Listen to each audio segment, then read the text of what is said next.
This episode of WDW Today is being sponsored by All-Star Vacation Homes, and if you're planning a trip to Walt Disney World, want some extra space, want some extra amenities like your own private kitchen, your own private pool, lots of bedrooms for lots of people, you can get all that at an All-Star Vacation Home at a fraction of the price of staying on property, even off property, anywhere, really. I mean, this is just such a great deal. Give them a try. They're the official vacation home of WDW Today. Visit them online at www.allstarvacationhome.com. This is Walt Disney World Today. Give us 5 minutes and we'll give you the world. It's Friday, January 16th, 2009, and this is episode 514 of WDW Today. I'm Matt Hotchkiss of StudioCentral.com. Joining me on today's show is Mike Scope, a senior feature writer and blogger for allears.net. Welcome, Mike. Take that, you great big Buliosaurus. Ellen's Energy Adventure. Right, the universe of energy. Ah, very nice. Also joining us on today's show, wearing his typical gold and black, it's, of course, none other than Len Testa, co-author of the Unofficial Guide to Walt Disney World. Welcome, Len. How's it going, Matt? Outstanding. And also joining us today is the fabulous Annette Owens of MEI and Mouse Fan Travel, who's the manager of customer relations and group services for MEI and Mouse Fan Travel. Welcome, Annette. Hi, thanks. It's freezing cold in the south, Matt. It is. It's a balmy. It's really chilly. I got it. It's 54 in Florida. Whoo! Break out the parkas. And also joining us on today's show is Michelle Scribner McLean, a senior feature writer for allears.net. Welcome back, Michelle. Thanks for having me. Before I say anything else, I want to bow down to Len Testa for doing what I did twice in one day. We'll talk about what that was later. Wow. So Len, you took a double shot. And for doing the marathon, yeah. Not bad. Before we get into today's show, I just want to remind all of our listeners that don't forget this Sunday, January 25th at 8 o'clock p.m. Eastern is our next live show. It's a lot of fun. All the details on tuning into the live show will be found at wdwtoday.com. It's a great opportunity. Please join us on Sunday, January 25th at 8 p.m. Eastern. And I also want to thank Simon Stevens of the UK for sending the podcast about 6 pounds of British candy. And let me tell you, it is good. Yes. Oh, whoa. The day I got my magic package, I think I went into insulin shock. It was like, Well, I gave some to Len when he came down for the marathon. but I had my own package, too. Yeah, so there you go. So, Simon, thank you very much. It is very, very good.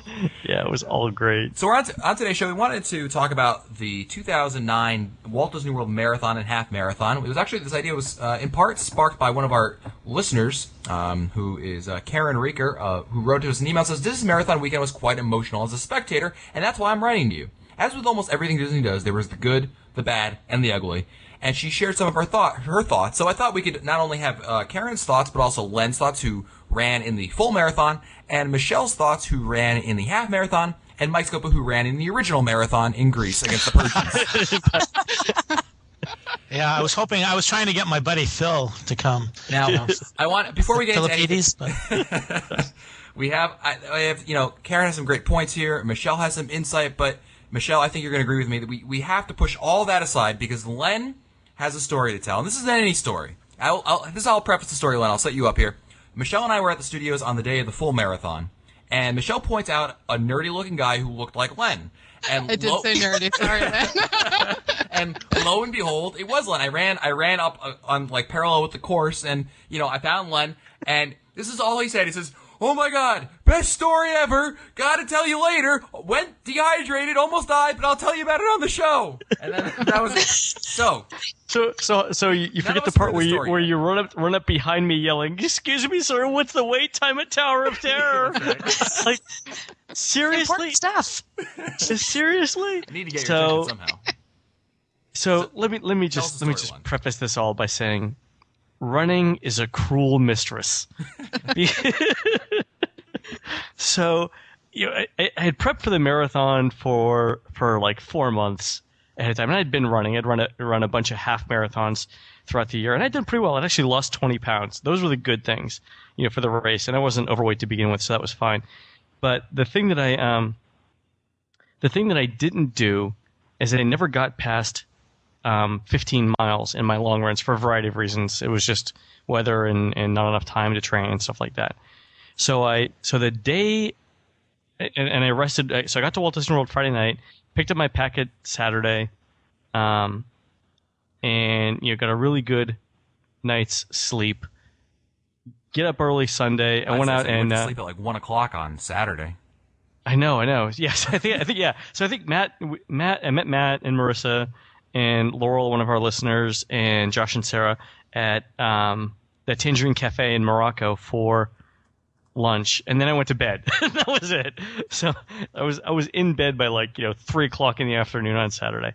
Got up, got dressed, and went out for the marathon. It was really cool. I actually met Gordon Harvey, who runs DisneyRunning.com. Oh, nice. And saw a couple of our listeners, couple of unofficial guide readers that I'd known from that actually had done the Ultimate Magic Kingdom plan back in the day. Found them. Anyway, get to the race, and I literally got to my corral, and Laurel ran with me. We got to my corral like 5 minutes before the race was going to start, but that was fine. Shoes were tied. Typical Lent Vaseline was liberally applied everywhere.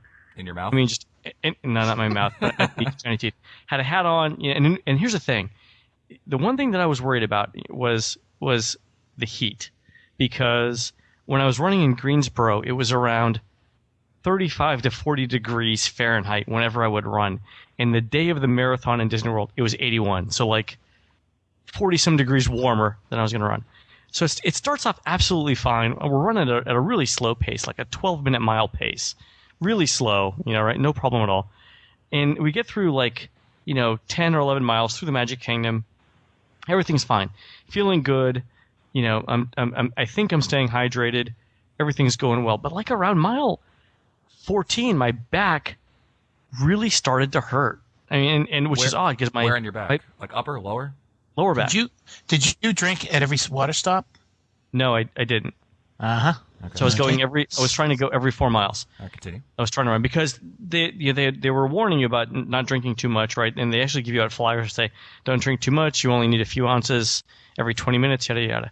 So by the time I got to mile 15, I was actually having to stop and stretch my back out, but it wasn't getting any better. And all of a sudden, right between mile 17 and 18, I just felt, and by now it's 11 o'clock in the morning, I felt terrible.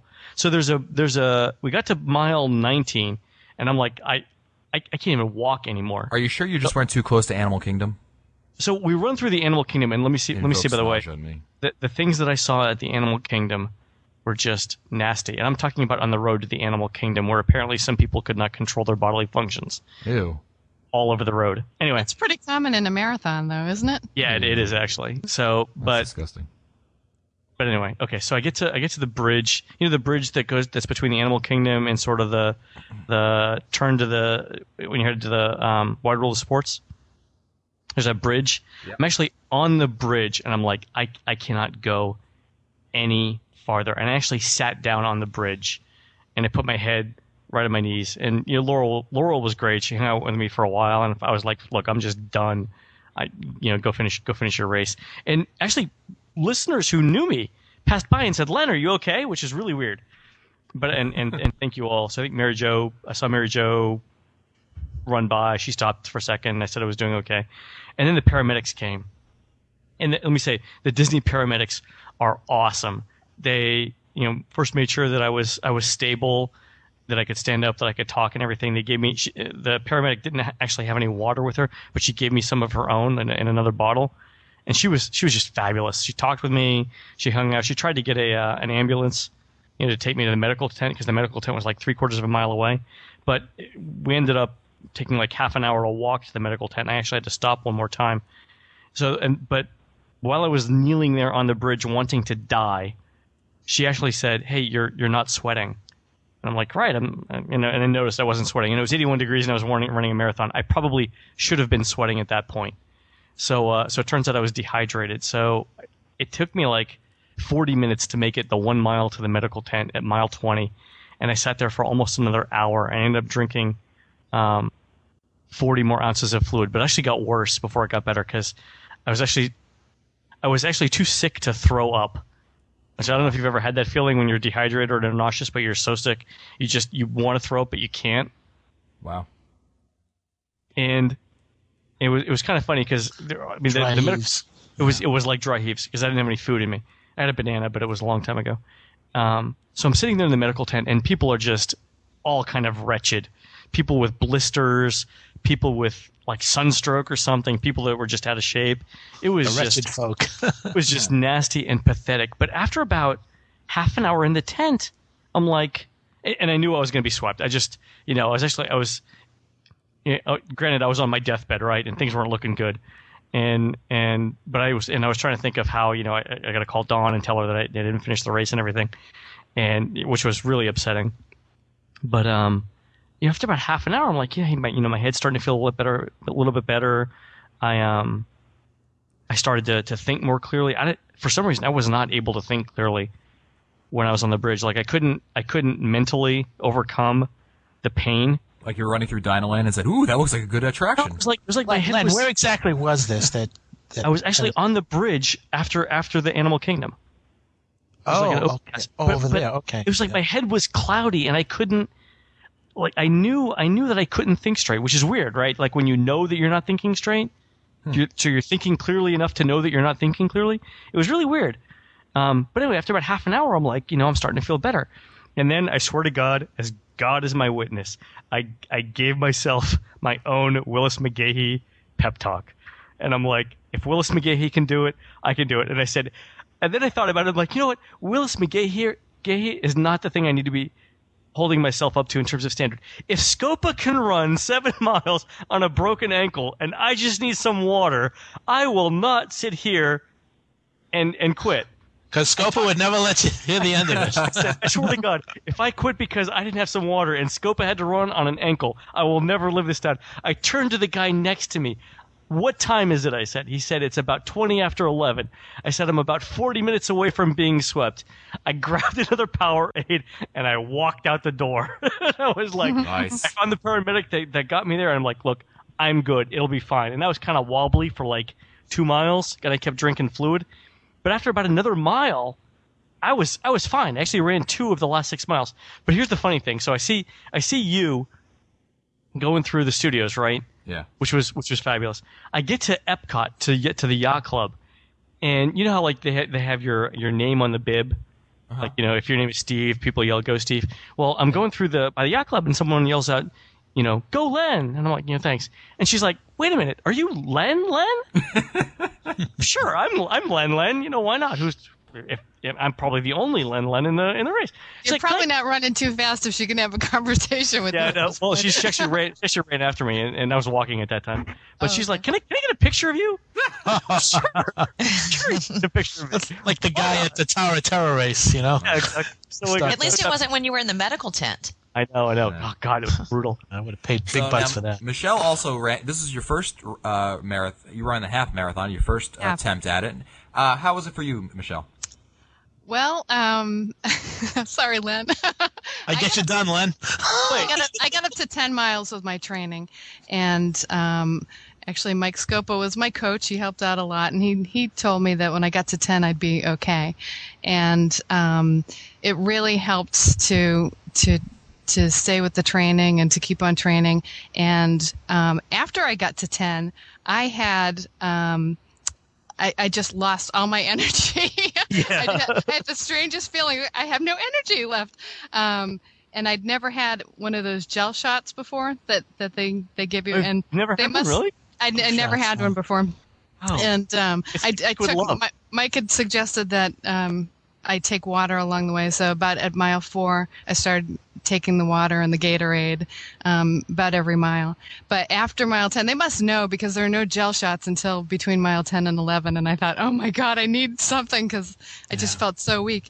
So I had one, apple pie, and I was able to go on after that. But it was just, it was like overstimulation the whole day. The whole day was really incredible. I started off, I know Mike's going to tease me, I started off in the runner's retreat, which cost an extra $95, but it was a really nice way to. All I can picture is that Seinfeld episode when he's in the plane and he's up front with this in the first class. Yeah.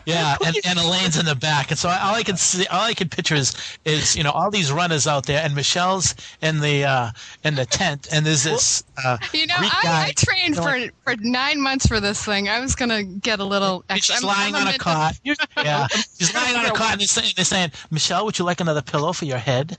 You They know? were fanning me. What does the runners retreat do? Because I saw the big tent, but I'm like, I thought it was like a corporate thing. No, you pay $95, and my brother actually paid for it. He was supposed to run with me, and it's a private tent. They have pleather couches and tables, and they have a video feed of everything that's going on outside. Because it was really cold. I got there at about 3:30 in the morning, and I was very cold. Jeez, And they have bagels and drinks, and they have a private bag check. And they have characters. You can take pictures with the characters. There's a kids area. There's a stretch area. There's a little mini store. And the best part, worth the $95 for me, is private bathrooms. So you don't have to wait in the bathrooms. And there's an area to change. So, so I would do it again. I know I was pampered and spoiled, but after that, I was just, there was so much going on. I just, taking it all in, I was really surprised at the number of people that, because I've never run, this is my first race ever. And really? Any kind? No, of any kind. I'm a tennis player. So I was running the hills in New Hampshire by myself. I've never run with anybody at all. So did you hum the Rocky theme when you were going up? I had my little iPod shuffle. I know you're not supposed to do that, but it really helped me kind of get in my own zone. And it was Mike had also suggested that I not zigzag, that that would be wasted energy. So, but I noticed that some of the things that bothered me were that people were walking 4 and 5 together. So it was really hard sometimes to get around. I thought it was really dangerous in the cup area because the whole road was littered with cups. I'm surprised more people didn't take a spill. But about mile 7 or 8, it kind of broke up, and I was able to run a little bit more. But they did hand out like a runner's etiquette thing at the expo. I don't know if people read it, but it said, you're not supposed to be more than 2 abreast, and you're supposed to move over, and so that was different. But I think for me, having my iPod and being able to kind of listen to the songs I'd listened to so many times, and then when there were cool Disney things like every mile, I'm sure you saw this too, Len, there were, there was a DJ, or there were characters, or you're running backstage. I would just turn it off and listen to that music. And then I have a question for you, Michelle. What did they have for the mile markers? Were they sponsored by Sharpie? Yeah, Sharpie. Yeah. And they had, for some of them, I think there were moments in history. Was it the same for you, Len? They did. The ones that I heard were all the Apollo moon landing. Yeah, that was the first one. That was mile 1, and then there was Babe Ruth, and those were interesting to look at. Yeah. But I also got a kick out of running over because you have the chip on you, and I'm sure experienced runners know this, but you have a chip on your sneaker, and people can follow along. And I knew lots of people from all ears were following me, and I just got a kick out of running over the pad and thinking, now everybody's going to know when I hit 5K and 10K. Yep. So our listener Karen wrote in about some good things that were there. She said the transportation to get the runners and spectators to the starting site was flawless. Plenty of buses on time, friendly drivers. I literally walked right out of the Port Orleans lobby and maybe waited 15 seconds for a bus. Yeah, she said I was going to say I decided to rent a car because I just wanted to have that under my own control. So I rented a car for 2 days to get to the expo and to get to the race. Karen adds that text updates were timelier than other races she's attended. And she said at the expo, the pertinent vendors and lots of information, choices, and neat gadgets to consider, and it was spread out as it could be. Also picking up the race packets, a breeze, and again spread out as it could be. Was it easy for Len and Michelle for you guys? Yeah, I mean, I actually got there about 45 minutes before the place opened. There was free Wi-Fi available at Wide World of Sports. Yep. And I walked in. I was the first one in line. Got my chip and left. That was the whole thing. After waiting in line, I was done in 20 minutes. I had to get my number, and then the runner's retreat, we needed a little wristband, and then you have to check your chip to make sure it's working. And the longest part was walking from the parking area to the expo, but it was really nice. It was very hard not to buy all the really cool running stuff because I fancy myself a runner now, and they had all sorts of Disney half marathon gear. So. Hey, the Princess is coming up in Princess Half in March. All right. You've already run a half. I mean, what the heck? Yeah, what the heck? So- Could be. So Karen also added some negative things, though, she noticed. She says one friend was unable to finish and was taken back to the starting point. She was given a blanket to warm up, but she was refused food or drinks because she did not complete the race. She said the volunteer said, quote, "This stuff is for the people who finished," end quote. While I understand this is probably a case of a bad volunteer or staff member, it should never in a million years happen. Oh no, that's not right. I have to say that I actually complimented many of the volunteers. I finished, but I didn't have that experience. They were just fantastic handing out the water. Their enthusiasm was great. I mean, and there were so many volunteers, hundreds and hundreds of people volunteered. I thought every volunteer that I encountered was fabulous. Karen adds, transportation to get back to the hotels after the race. Well marked, but long, unorganized lines to wait for the buses. My heart ached for the participants who had to wait in stand for over 30 minutes just to get on a bus. I was so pumped up by then, I barely even noticed it. I jumped in my car and left. But the one thing I didn't like was the long wait time when you were in the corrals. Now, one thing I didn't do that I should have done was to take extra clothes, because a lot of people take extra layers and then leave them, and I guess they are given to charity. I was waiting in the corral for probably an hour and a half, and you get to meet a lot of interesting people, but I didn't like that. The other thing I didn't like was when I finished, the family waiting area wasn't really easy to find my family. I don't know. Yeah, well, that wasn't well marked. And which Karen adds as in their term, good, bad, and this is under ugly. And it's funny you mentioned that, Michelle, because she writes, the spectator viewing locations, this was the biggest disappointment of the weekend. Every viewing location did not accommodate nearly enough space for the volume of spectators who traveled far distances and spend great amounts of money to support their participant. At the start of the race, I was flabbergasted to see that the participants were on the far side of the 4-lane divided highway. Would anybody be able to find their numbers? At several locations, if you didn't have a long lens on your camera to capture the moment, your participant would be nothing more than a needle in a haystack. Spectators had to stand so far back that it was even hard for the participants to find their cheer people. That's right, and I think, in some of the areas like the Magic Kingdom, if you were running up Main Street towards the castle, if you were on the opposite side and not in the middle, you would have missed people who were trying to watch you there. I usually get several emails from people who are saying, I'm running the half marathon and my family will be down there. Where are the best locations where I can see them? And one of the pieces of advice that I give everyone is that in order for you to see them, in order for them to see you, you need to have some kind of a sign, or you have to have an agreement well in place beforehand saying, we're going to try to see you at this spot, or this spot, or this spot, and we're going to have this sign, so look for us. Yeah. That's a great idea, because one of the people, I only saw two people that I knew, and one of the people was Lou Mangello. I saw him on Main Street because he had a big I'm sorry, not WDW today. What's his show called again? Exactly. The Lefty Show. What? Hey, Michelle. I saw his logo, and that's how I knew it was. Oh, the WWE Trivia? Yeah. Thank you. Sorry, Lou Marcello.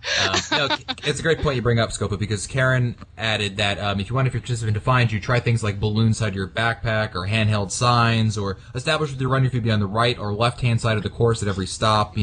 Things like that. Lights can help really make you stand out, and I think that's a great point that you brought up. The perfect place to stand out, to watch someone who's participating is when the runners get to the TTC. They go through the very far right, and then they go around that curve. That really is a place where not as many people stand. So if you go to the TTC over there, you're bound to see someone. I always see friends over there. And I saw somebody there. That was the second person I saw. Yep. So you're right. We also have an email from Stan Harris of Bloomington, Illinois, who writes, I just sent you an email last fall asking about transportation from the Walt Disney World Resort to the Wide World of Sports Complex during marathon weekend. I did not have a vehicle while I was there for the half marathon. Once I got there, I found out that every resort provides charter bus transportation to the Wide World of Sports Complex. The bus left about every 20 minutes from your resort. It made it really convenient for those that did not have vehicles. Len, congratulations on finishing the full marathon. I hope you had as much fun as I did running the half. I don't know if that's true for the Dolphin and Swan, though. Is it? It is. I actually stayed at the Dolphin, and there were buses there frequently. Mm-hmm. Okay. Cool. Len, you want to finish? You have something to finish us out on? Go Steelers. Yeah, well, go Steelers. But so here's the thing, and I started my little commentary about dehydration after I I thought about it for a while.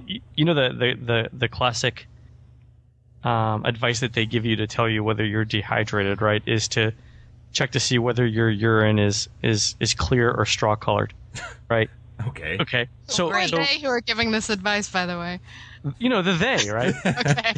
It's in every running magazine. Annette always tells me that. Oh, there you go. It's a mom thing. Maybe that's where I heard it. Hey, hi, Annette. I know. I'm here. Hey, it's a mom thing. I now can talk. So there are a couple of fundamental problems with this. One, you're asking a man to judge the color of something. And ladies, all the people at WW today right now, let me just ask you. If you were to tell your significant other, your husband, your boyfriend, to go to Home Depot and get a paint in a particular shade of yellow, what are the odds that he's going to come back with what you think Purple. of? Yeah. I mean, he's going to come With back yellow.